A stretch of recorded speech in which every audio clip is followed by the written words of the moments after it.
नमस्कार। 20 मिनट में 20 खबर में आपका स्वागत है। मैं हूं आपके साथ सुमित गुप्ता। हम अगले 20 मिनट में आपको देश दुनिया की 20 ऐसी खबरें बताने वाले हैं जो इस वक्त न केवल सुर्खियों में है बल्कि दिलचस्प और अहम भी है। तो चलिए शुरू करते हैं 20 मिनट में 20 खबरों का सिलसिला। सबसे पहले देखते हैं राजस्थान की कौन कौन सी खबर इस वक्त अहम है। धौलपुर में सड़क पर बाइक लेकर खड़े 4 बदमाशों को टोकना एक पुलिस वाले को भारी पड़ गया। एक बदमाश ने पुलिसकर्मी मानवेंद्र गुर्जर को कट्टा निकालकर गोली मार दी, जो मानवेंद्र के बाएं हाथ में लगी। गंभीर रूप से घायल मानवेंद्र को जिला चिकित्सालय के लिए रेफर कर दिया गया। मामला सैपऊ का है। मिली जानकारी के मुताबिक स्थानीय पुलिस थाने के कुछ पुलिसकर्मी सोमवार रात करीब 10 बजे ठगी की वारदात के आरोपियों की तलाश के बाद वापस लौट रहे थे। तभी उन्हें सालेपुर के पास 2 बाइकों पर खड़े 4 लोग दिखाई दिए। पुलिस कर्मियों ने बाइक सवारों को देर रात सड़क पर खड़े होने का कारण पूछा तो संतोषजनक जवाब न मिलने पर अपनी गाड़ी से नीचे उतरे, जिस पर बाइक सवार 2 बदमाश भाग खड़े हुए। वहीं दूसरी बाइक पर बदमाशों ने भागने की कोशिश की। तभी मानवेंद्र ने भाग रहे बदमाश का चेहरा पहचानने के लिए टॉर्च जलाई, जिस पर बदमाश ने मानवेंद्र पर गोली चला दी। थाने से पहुंचे पुलिसकर्मियों ने मानवेंद्र गुर्जर को प्राथमिक स्वास्थ्य केंद्र पहुंचाया। यही वो खत है जिससे दौसा के बंदीकुई के व्यापारियों के दिन का चैन और रातों की नींद उड़ गई है। दरअसल मनमोहन सोनी नामक एक व्यापारी को धमकी भरा खत मिला, जिसमें परिवार के सदस्यों को जान से मारने की धमकी दी गई और जान बख्शने के बदले 15 अगस्त तक 25 लाख रुपए की फिरौती मांगी गई। करीब 2 पेज का यह पत्र है। इसे जिस लिफाफे में भेजा गया है उस लिफाफे में एक जिंदा कारतूस भी मिला है, जिससे व्यापारी दहशत में है। पत्र भेजने वाले ने पीड़ित परिवार को चेतावनी दी है कि यदि पुलिस को इसकी जानकारी दी तो अंजाम बुरा होगा और पूरा परिवार खत्म हो जाएगा। पत्र में पीड़ित मनमोहन सोनी के परिवारजनों की संख्या और उसके आने जाने का समय और वाहनों की जानकारी दी गई है। ऐसे में इस पत्र को लिखने वाले बदमाश या तो पेशेवर हैं जिन्होंने काफी दिनों से रेकी की है, या फिर व्यापारी से रंजिश निकालने के लिए किसी परिचित की करतूत भी हो सकती है, जिसके बाद पीड़ित ने पुलिस थाने में रिपोर्ट दर्ज कराई। फिलहाल बंदीकुई थाना पुलिस ने पीड़ित परिवार से पूछताछ की है और पत्र को कब्जे में लेकर जांच शुरू कर दी है। इधर धमकी भरे पत्र से बंदीकुई शहर के व्यापारियों में खासा आक्रोश है। नागौर पुलिस की कवायद रंग लाई। 14 साल की बच्ची की अस्मत लूटने वाले तीनों आरोपियों को पुलिस ने धर दबोचा। गौरतलब है, मेड़ता शहर के नेतड़िया गांव में शनिवार को 14 साल की एक बच्ची के साथ गैंगरेप की खबर आई थी। घटना शनिवार दोपहर 1 बजे की थी। बच्ची अपने खेत पर जाने के लिए पैदल जा रही थी कि तभी कार सवार 2 युवक पीछे से आए और उसे जबरदस्ती अपनी कार में खींच ले गए। आरोपियों ने पास के एक गांव से अपने एक और साथी को कार में बैठाया और नाबालिग बच्ची के साथ अश्लील हरकतें करते हुए उसे बियाबान में ले गए और वहां उसकी अस्मत तार तार कर दी।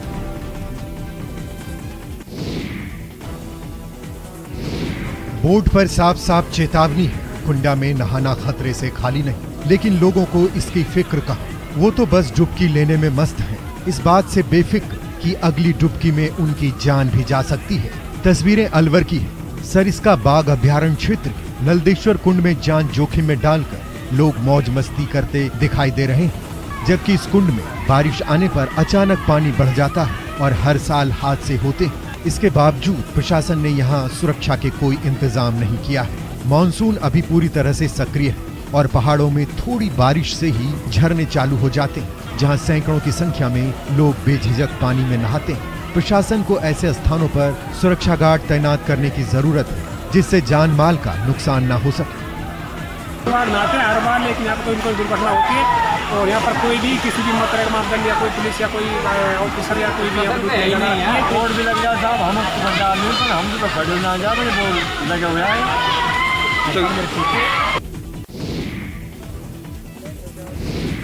मरुधरा को हरा भरा बनाना है तो वृक्षारोपण को अपनाना है। तस्वीरें दौसा की हैं, जहां वन विभाग जगह जगह पौधारोपण कर रहा है, साथ ही घर घर औषधीय पौधे भी बांट रहा है। इसी कड़ी में दौसा के गणेशपुरा रोड स्थित शमशान घाट में पौधारोपण का आयोजन किया गया।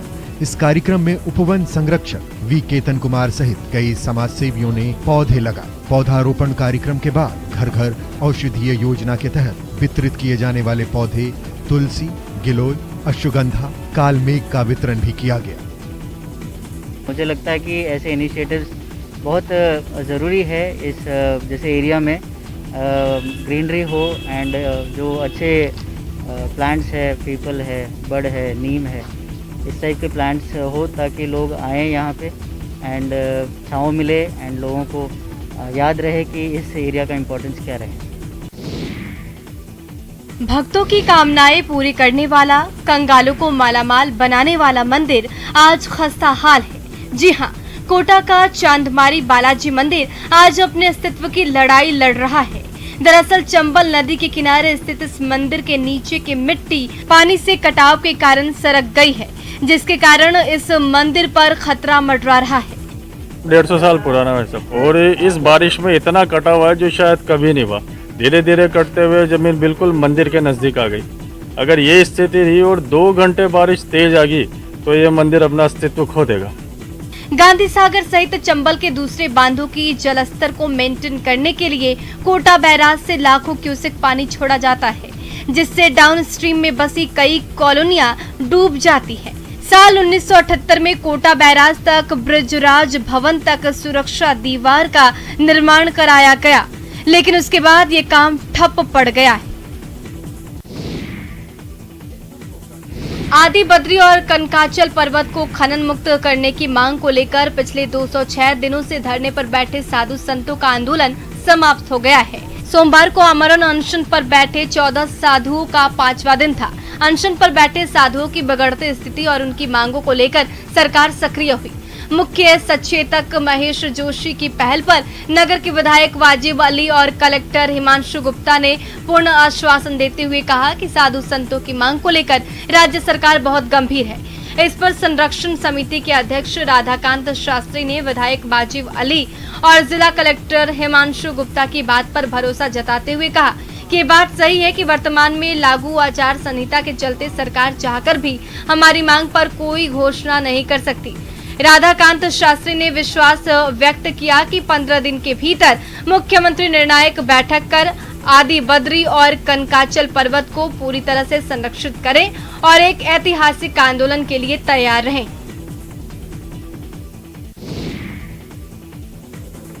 हाथ में लकड़ी की छड़ी के साथ एक बड़े वृत्त में नाचने पुरुषों के बीच ये प्रदेश के सहकारिता मंत्री उदयलाल आंजना है। जी हाँ, विश्व आदिवासी दिवस के मौके पर सहकारिता मंत्री उदयलाल आंजना भी अपने आप को गेर नृत्य करने से नहीं रोक पाए।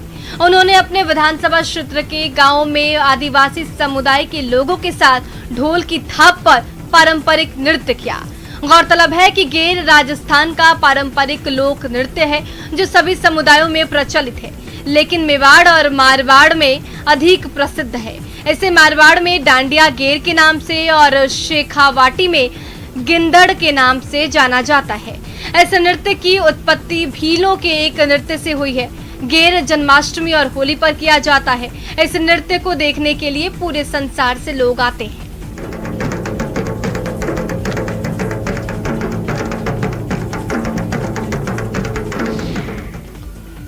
तो चलिए अब देख लेते हैं कुछ अन्य राज्यों की खबरें। गुजरात के अंकलेश्वर के इस प्राइवेट अस्पताल से जो खबर सामने आई है, उसने शहर के लोगों के साथ साथ पुलिस को भी बुरी तरह चौंका दिया। यहाँ एक ऐसी महिला के कत्ल का किस्सा सामने आया जो इलाज के लिए यहाँ लाई गई थी, जिसे कोई बीमारी ही नहीं थी। असल में करीब महीने भर पहले जिग्नेश अपनी पत्नी उर्मिला के सीने में दर्द की शिकायत को लेकर अस्पताल पहुँचा था। शुरुआती जांच में डॉक्टर को कोई बीमारी नजर नहीं आई। लक्षण गैस की परेशानी के थे, लेकिन महज 1 घंटे के इलाज के दौरान ही उर्मिला की अचानक मौत हो गई। उसका शरीर काला पड़ गया और मुंह से झाग निकलने लगा। महिला की इस हालत से अस्पताल में हड़कंप मच गया, क्योंकि महिला का शव उसके शरीर में जहर होने का शक पैदा कर रहा था। लिहाजा डॉक्टरों ने फौरन पुलिस को इत्तला दी। जांच में खुलासा हुआ कि एक कारखाने में काम करने वाले जिग्नेश पटेल ने ही पत्नी को इंजेक्शन के जरिए साइनाइड दिया था। उसे इस बात का गुमान था कि अस्पताल में इलाज के दौरान मौत हो जाने से मामला वहीं दब जाएगा और किसी को इसकी करतूत की कानो कान खबर नहीं होगी। लेकिन शायद जिग्नेश ये बात भूल गया था कि गुनहगार कितना भी शातिर क्यों ना हो, गुनाह छिप नहीं सकता। शराबबंदी से पूर्व लाखों रुपए की जब्त की गई शराब आज थाने में सुरक्षित रखना पुलिस के लिए सिरदर्द साबित हो रहा है। तस्वीरें बिहार के अरवल की हैं। वर्ष 2016 से यह शराब एक पुराने कमरे में रखना पुलिस के लिए चुनौती से कम नहीं। जानकारी के मुताबिक बिहार में पूर्ण शराबबंदी के पूर्व एक ट्रक से विदेशी शराब जब्त की गई थी। ड्राइवर को अरेस्ट किया गया था। विदेशी शराब थाना परिसर के पुराने भवन में रखी गई थी। अदालत ने शराब ले जा रही गाड़ी और उसके ड्राइवर को छोड़ दिया, लेकिन लाखों रुपए की विदेशी शराब के संबंध में कोई निर्देश नहीं मिला। गाइडलाइन नहीं होने के कारण आज भी शराब नगर थाने की शोभा बढ़ा रही है। इस शराब को ना ही उत्पाद विभाग, ना ही जिला प्रशासन नष्ट कर रहा है और ना ही उत्पादक कंपनी को वापस करने की कोई गाइडलाइन है। ऐसे में नगर थाने में रखी गई शराब पुलिस के लिए परेशानियों का सबब बनी हुई है। खास बात यह है कि जिस भवन में शराब रखी गई है वो अब धाराशायी होने की कगार पर है। उत्तराखंड के कई जिलों में भारी बारिश के बाद नदियां और बरसाती नाले उफान पर हैं, जिससे लोगों की मुश्किलें बढ़ गई हैं। चमोली जिले में बद्रीनाथ हाईवे पर तो एक बरसाती नाले ने सड़क के बड़े हिस्से को ही तोड़ दिया। सड़क के टूटने से चमोली के जिलाधिकारी भी कुछ देर के लिए वहां फंस गए। फिर उनके एक सुरक्षा कर्मी ने डीएम का हाथ पकड़ा और बड़ी सावधानी से उन्हें रास्ता पार करवाया गया। असल में चमोली के डीएम विकास कार्यों का जायजा लेने के लिए बद्रीनाथ गए थे, लेकिन जब वो लौटे तो बारिश की वजह से रास्ता बंद हो चुका था। सैलाब की डराने वाली तस्वीर ऋषिकेश से भी सामने आई है, जहां उफान पर बह रही बीन नदी को पार करते वक्त एक शख्स उसके बीच फंस गया। जैसे ही किनारे खड़े कुछ लोगों ने उसे देखा तो उनमें से एक ने उसे बचाने के लिए दौड़ लगा दी। अपनी जान की परवाह किए बगैर वो सैलाब के बीचों बीच पहुंच गया। थोड़ी देर में कुछ और लोग भी वहां पहुंच गए। फिर सभी ने मिलकर वहां फंसे शख्स को सुरक्षित बाहर निकाला। भारी बारिश के बाद कुछ ऐसी ही मुश्किलों का सामना पौड़ी जिले के लोगों को भी करना पड़ा, जहां कोटद्वार और दुगड्डा के बीच एक बरसाती नाले में पानी के साथ सड़क पर बड़े पत्थर भी आ गए। उन पत्थरों को हटाने के लिए एक खुदाई करने वाली मशीन को काम पर लगाया गया। जब बड़े पत्थर हट गए तो तेज बहाव के बीच से गाड़ियों को पार करवाया गया। उत्तराखंड के देहरादून से एक हैरान कर देने वाला वीडियो सामने आया है, जहां स्कूल जाने के लिए बच्चे जान की बाजी लगाने पर मजबूर दिखे। ये तस्वीरें मालदेवता इलाके की हैं, जहां भारी बारिश के बाद स्वांग नदी उफान पर आ गई, जिसके कारण बच्चे नदी को पार कर स्कूल जाने के लिए मजबूर हैं। वो एक रस्सी के सहारे इस नदी को पार कर दूसरी तरफ मौजूद गांव में स्कूल जाते हैं। बच्चे नदी के एक तरफ इकट्ठे हुए, फिर दोनों तरफ मौजूद लोगों ने एक ट्रॉली के जरिए उनको एक एक करके नदी पार करवाई। ये वीडियो क्षेत्र के सामाजिक कार्यकर्ता अरुण नेगी ने शूट किया है और उन्होंने ऐसी मुश्किल से छुटकारा दिलाने के लिए सरकार से गुहार भी लगाई है। आपको बता दें कि हाथ से चलने वाली मैनुअल ट्रॉली को नदी के एक सिरे से लेकर दूसरे सिरे में ले जाने के लिए बहुत मेहनत लगती है और ये खतरनाक भी साबित हो सकता है। पेड़ पर ग्लूकोज की बोतल और खाट पर मरीज। तस्वीरें यूपी के हरदोई जिले से आई हैं। यहाँ के एक झोलाछाप डॉक्टर की अजीबोगरीब चिकित्सा का तरीका लोगों में चर्चा का विषय बना हुआ है। पेड़ के नीचे मरीजों को लिटाकर ग्लूकोज की बोतल पेड़ की टहनी में टांग कर इलाज का नया तरीका सोशल मीडिया पर तेजी से वायरल हो रहा है।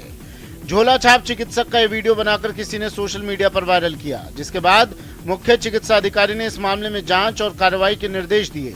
मामला हरदोई जिले के सामुदायिक स्वास्थ्य केंद्र कछौना इलाके के गांव गाजू का है, जहां गाजू तिराहे पर स्थित एक झोलाछाप चिकित्सक अनाधिकृत रूप से दवाखाना चलाता है। तस्वीरों में आप साफ देख सकते हैं कि झोलाछाप चिकित्सक गंदगी के अंबार में खड़े पेड़ पर ग्लूकोज की बोतल टांग कर मरीज को ठीक करने में जुटे हैं। वायरल वीडियो के बाद सीएमओ डॉक्टर सूर्यमणि त्रिपाठी ने सामुदायिक स्वास्थ्य केंद्र कछौना के प्रभारी को पूरे मामले में जांच और कार्रवाई के आदेश दिए हैं। इस मामले में सीएमओ का कहना है कि इस तरह के कृत्य को बिल्कुल भी सही नहीं ठहराया जा सकता। इसमें जांच कर कड़ी कार्रवाई की जाएगी। नगर के अधिष्ठाता भगवान नागेश्वर नगर भ्रमण के लिए निकले हैं, भक्तों का हाल जानने, उनकी पुकार सुनने। जो उन तक किसी कारणवश नहीं पहुंच सके, उन तक अपनी गुहार नहीं पहुंचा सके। श्रद्धा और भक्ति में डूबी ये तस्वीरें एमपी के बड़वाह से आई हैं, जहां महादेव की भव्य पाल की यात्रा सावन के तीसरे सोमवार को नगर में निकाली गई। कोरोना संक्रमण काल के कारण भगवान की पाल की मंदिर परिसर के बाहर नगर भ्रमण के लिए निकली। पालकी यात्रा कोविड नियमों के तहत सादगी और शालीनता के साथ आयोजित हुई। भगवान पालकी में विराजित होकर शाम 6 बजे नागेश्वर मंदिर से निकले। ढोल ढमाकों पर नृत्य करते हुए भजन मंडली के सुमधुर भजनों पर थिरकते हुए शिव भक्त श्रद्धा पूर्वक भगवान की पालकी लेकर निकले। जगह जगह नगरवासियों ने पालकी की अगवानी करते हुए भगवान की पूजा आरती कर प्रसाद दिया। पालकी यात्रा एमजी रोड मुख्य चौराहे, जय स्तंभ चौराहे, गुरुआ मोहल्ला, सराफा बाजार होते हुए नगर भ्रमण कर रात्रि करीब 11:30 बजे मंदिर प्रांगण लौटी। महाआरती प्रसादी के साथ पालकी यात्रा का समापन हुआ।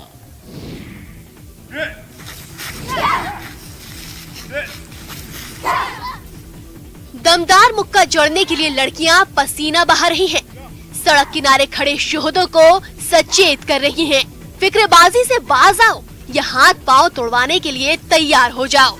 तस्वीरें बिहार के जमुई से आई हैं, जहां बालिका और महिला सशक्तिकरण को बढ़ावा देने की पहल परवान चढ़ रही है। जी हाँ, यहाँ लड़कियों को सेल्फ डिफेंस की मुफ्त ट्रेनिंग दी जा रही है। अब यहाँ की बेटियाँ छिड़खानी और हर मुसीबत में मुंहतोड़ जवाब देने के लिए तैयार हैं। कोरियन मार्शल आर्ट ताइक्वांडो की ट्रेनिंग लेने के बाद ये लड़कियां ग्रीन और येलो बेल्ट हासिल कर चुकी हैं। हर दिन कॉलेज मैदान में मिलने वाली ट्रेनिंग में दर्जनों लड़कियां अभ्यास करती हैं। इनके जोश और उत्साह को देख लोग दंग हैं। ये हम लोग खुद के लिए भी सीखते हैं और दूसरे अगर कोई मुसीबत में है तो उसको बचाने के लिए भी, और आगे ये काम भी आ सकता है। अगर किसी को परेशान करे तो उसमें दूसरे की हेल्प किया जा सकती है, और लड़कियों के लिए खास करके लड़कियों को ज़्यादा ज़रूरी है इस चीज़ की। इस ज़माने में लड़कियों के लिए ज़्यादा ज़रूरी है मार्शल आर्ट वगैरह। धारा 370 हटने के बाद जम्मू कश्मीर प्रगति के पथ पर निरंतर आगे बढ़ता जा रहा है। सरकार यहाँ के युवाओं को सिर्फ रोजी रोटी ही नहीं मुहैया करा रही है, बल्कि उन्हें अपने सपने पूरे करने के लिए भी प्रेरित कर रही है। उन्हें संसाधन मुहैया करा रही है। इसी कड़ी में श्रीनगर में देश का पहला रग्बी ग्राउंड डेवलप किया जा रहा है। गौरतलब है, रग्बी घाटी के लड़के लड़कियों में खासा लोकप्रिय है, इसलिए सरकार रग्बी के खिलाड़ियों को तराशने की कोशिश में जुटी है। स्टेडियम का निर्माण इसी कोशिश की एक कड़ी है। यहाँ खिलाड़ियों को इंटरनेशनल लेवल की ट्रेनिंग और सुविधाएं दी जाएगी। ये इंडिया का पहला इंटरनेशनल रग्बी ग्राउंड डेवलप हो रहा है श्रीनगर में। यहाँ पे जो है अभी ड्रेनेज का काम चल रहा है, उसके बाद में यहाँ पे टर्फ आएगा, इंटरनेशनल टर्फ आएगा, वो यहाँ पे इंस्टॉल होगा। अभी अराउंड 50% आप जैसा देख सकते हैं कि हमारा यहाँ पे ड्रेनेज सिस्टम इंस्टॉल हो चुका है 50% में। हमारा 50% और काम बचा है, which will be developed in next 1 or 2 months। और चलिए अब देख लेते हैं कुछ अंतर्राष्ट्रीय खबरें। रूस के साइबेरिया से दिल दहला देने वाली तस्वीर सामने आई। वहां लगी भीषण आग में कई एकड़ जंगल जलकर राख हो गया और ये आग बुझने का नाम नहीं ले रहा, जिसकी जद में अब तक रिहायशी इलाके भी आ गए हैं। रूसी एजेंसियों का दावा है कि साइबेरिया में छोटी बड़ी मिलाकर कुल 155 आग की घटनाएं रविवार से अब तक दर्ज की गई, जिन पर काबू पाने के लिए एड़ी चोटी का जोर लगाया जा रहा है। आसमान से कई गैलन पानी हेलीकॉप्टर के जरिए उड़ेला जा रहा है, लेकिन आग कम होने का नाम नहीं ले रहा। तो वहीं दूसरी तरफ जमीन पर भी कोशिश लगातार जारी है। दमकल कर्मी जंगलों में जाकर पानी की बौछार तो कर ही रहे हैं, साथ ही केमिकल के जरिए आग पर काबू पाने के लिए भी मशक्कत करते नजर आ रहे हैं, लेकिन जगह जगह पर सुलगते जंगल और धुआं इस काम के आड़े आ रहा है। जिन जगहों पर आग को बुझा दिया गया वहां अब तबाही के निशान दिखने लगे हैं। रिहायशी इलाकों की तो शक्ल ही बदल गई। घरों को आग ने पूरी तरह से नष्ट कर दिया, तो वहीं सेना की मदद से रेस्क्यू किए गए लोगों को राशन और जरूरी सामान पहुंचाने का काम किया जा रहा है। कोरोना से जूझ रहे थाईलैंड में सरकार के खिलाफ प्रदर्शन कर रहे लोगों की पुलिस से हिंसक झड़प हो गई। प्रदर्शनकारियों ने सरकार पर कोरोना से निपटने में नाकाम रहने का आरोप लगाया और राजधानी बैंकॉक की सड़कों पर उतर पड़े, लेकिन प्रधानमंत्री की आवाज की तरफ बढ़ रहे इन लोगों को पुलिस ने रास्ते में ही रोक दिया। इससे प्रदर्शनकारियों का गुस्सा और भड़क गया और वो पुलिस से ही भिड़ गए। देखते ही देखते ये प्रदर्शन हिंसक झड़प में बदल गया। हेलमेट और मास्क पहने प्रदर्शनकारियों ने पुलिस वालों पर पत्थर बरसाने शुरू कर दिए। जवाब में पुलिस ने भी जमकर आंसू गैस के गोले दागे। आंसू गैस के इतने गोले दागे गए कि पूरा इलाका उनके धुएं से भर गया, लेकिन इसके बावजूद प्रदर्शनकारियों पर कोई फर्क नहीं पड़ा। वो पीछे हटने का नाम ही नहीं ले रहे थे, इसके बजाय पुलिस से टकराते रहे।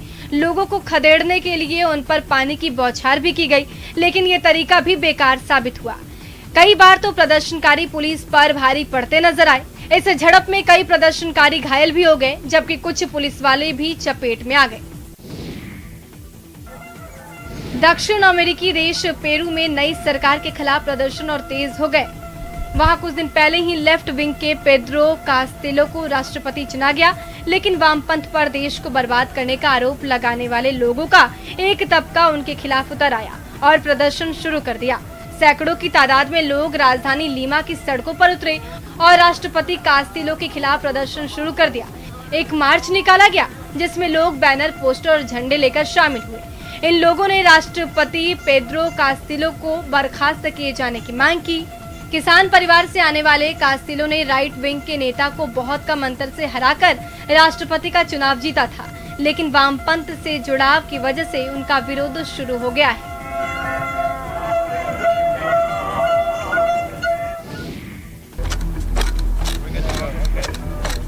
अमेरिका के ओरेगन से एक हैरान करने वाला वीडियो सामने आया, जहां एक रोबोट ने 5 किलोमीटर की दौड़ पूरी कर रिकॉर्ड बना दिया।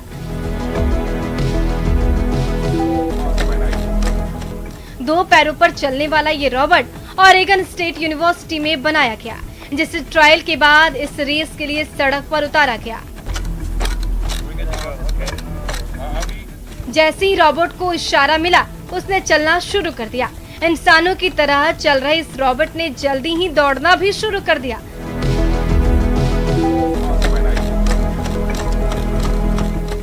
आर्टिफिशियल इंटेलिजेंस से लैस इस रोबोट ने खुद ही रास्ता ढूंढा और सामने से आ रहे लोगों का भी ध्यान रखा।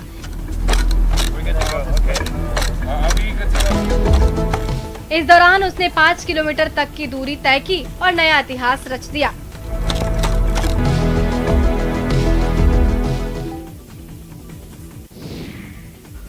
चलिए, बुलेटिन में फिलहाल इतना ही। दीजिए इजाजत। नमस्कार।